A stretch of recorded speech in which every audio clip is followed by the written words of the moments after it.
Jessica Monroe vanished on her way home from school. No struggle, no witnesses, no trace. 10 years later, she walked into a Montana police station with no memory of who she was. This is the story of the girl who disappeared and came back. Hello everyone, welcome to the Serial Crime Chronicles for newcomers to this channel. If you love true stories, this channel was made for you. We post true crime stories they thought they buried every day. If this interests you, don't forget to subscribe to the channel and turn on notifications so you always get the latest content. Your support means a lot. Don't forget to hit the like button. As I've told you before, the like button is a simple gesture for you, but for me it's something huge because it helps TikTok know that people like my content and shows it to more new people. So please don't forget to support me by hitting that like button. In this investigation series, we'll follow the baffling disappearance of 16-year-old Jessica Monroe, the multi-state search that led nowhere, and the shocking moment she reappeared, alive but changed.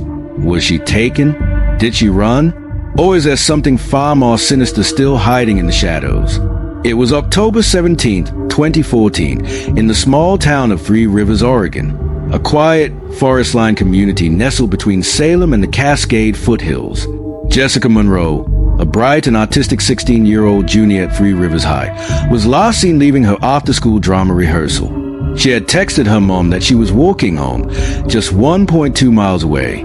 She never arrived.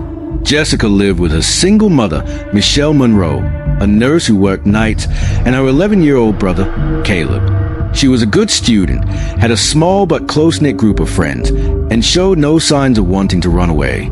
There were no known issues at home. So when she disappeared, the town mobilized immediately. The first hours after a teen disappears are crucial. But in Jessica's case, there was no sign of a crime.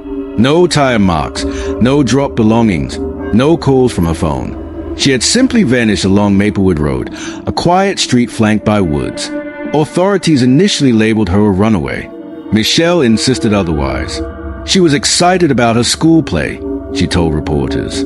She was coming home to bake cookies with Caleb. Search parties combed the woods. Police dogs traced her scent to a wooden trail about half a mile from her school. Then it stopped cold. Surveillance cameras in the area showed nothing. Neighbors hadn't seen her. Her phone went dead at 5:36 p.m. The Monroe family put up flyers statewide. Tips came in, some claiming she was seen in Portland, others as far as Idaho. None led anywhere. Her face was added to the FBI's missing persons list. Theories swirled online. Some blamed her mother.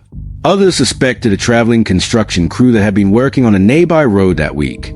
Still others wondered about a possible online predator. In 2015, a man in Medford confessed to taking her, but recanted under questioning. It was a lie. In 2017, skeletal remains were found in the woods north of Eugene. They weren't hers. By 2019, Jessica's case had gone cold. Michelle never gave up.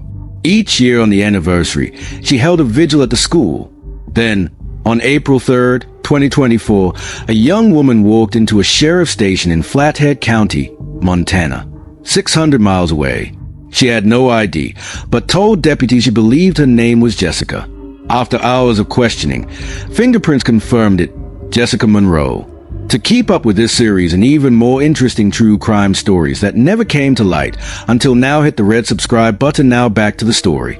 Jessica, now 26, was pale, thin, and visibly shaken. She spoke slowly, often pausing to search for words. She had a tattoo on her wrist she didn't remember getting, and a deep scar on her left shoulder. According to Jessica, she'd been living in an isolated cabin in the Montana wilderness with a man named Jonah, who claimed to be her husband. She said she had escaped 2 days earlier, walking through the forest until she found a highway. The case exploded in the media. Who was Jonah?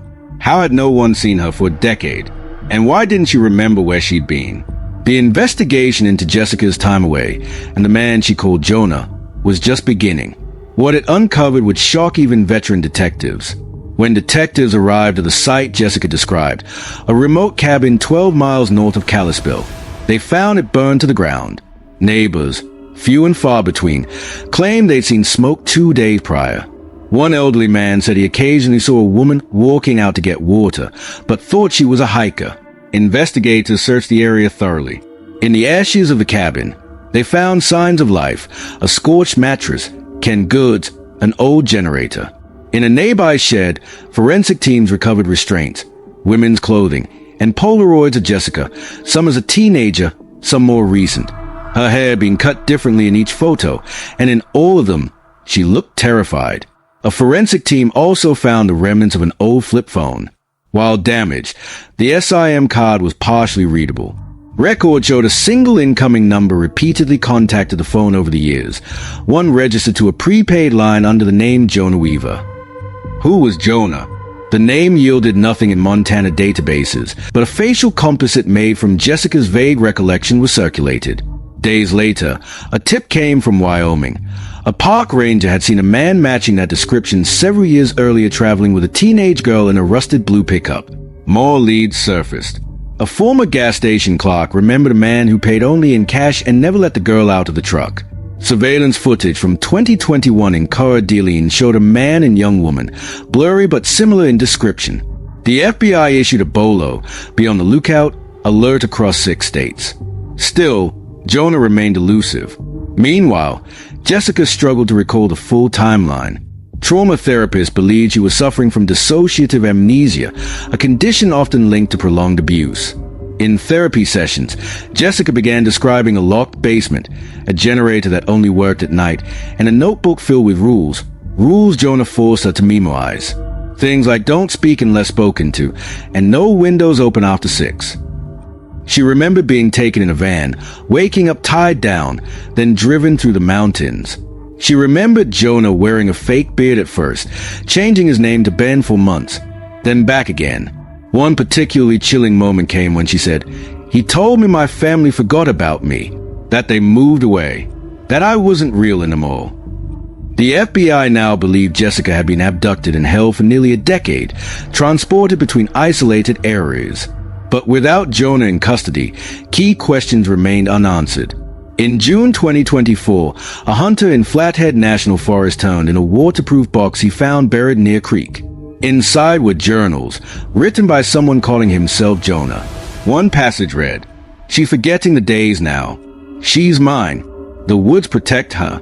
As long as I control the clock, she won't leave." This was the smoking gun. Handwriting analysis confirmed it matched scroll found in the notebook Jessica recalled. The journal included references to dates, routes, and even chilling mentions of training her to forget. Yet, Jonah himself was still missing. In late July 2024, Jessica's memory began returning in fragments, often triggered by smells, sounds, or photos from her old life. One session with her therapist revealed a terrifying memory.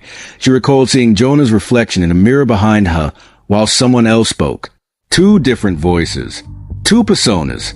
Her therapist raised the possibility that Jonah might have dissociative identity disorder, a deeply fractured personality. FBI profilers considered this. The journal showed shifts in tone. Some entries were poetic, others cold and calculated.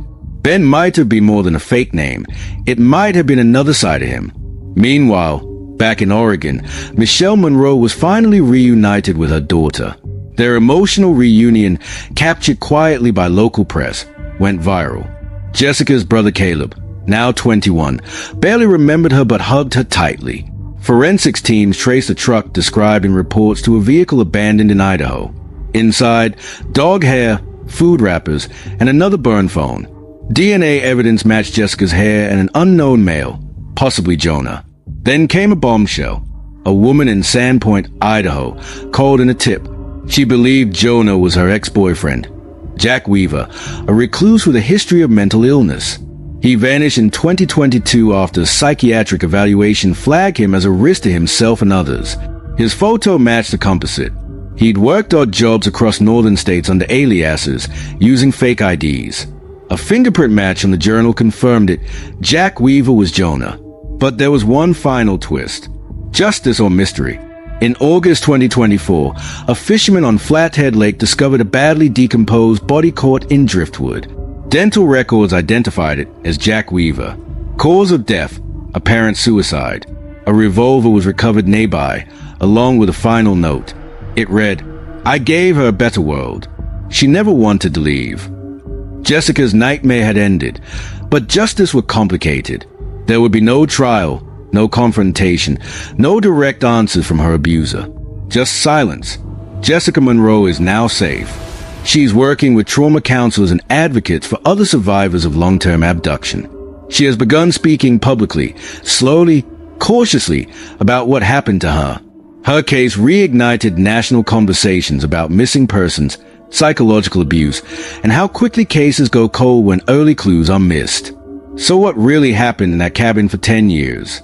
Could Jessica have escaped sooner if someone had seen a sign, reported a tip, or just paid attention? Let us know what you think in the comments. White right pointing backhand index: was Jessica forgotten by the system, or hidden too well to ever be found? White right pointing backhand index: should more be done to monitor transient workers and survivalist recluses? Like, comment, and subscribe to the Serial Crime Chronicles, where every crime has a witness, and every truth will be told for more true crime stories. See you in the next episode, and thanks for watching.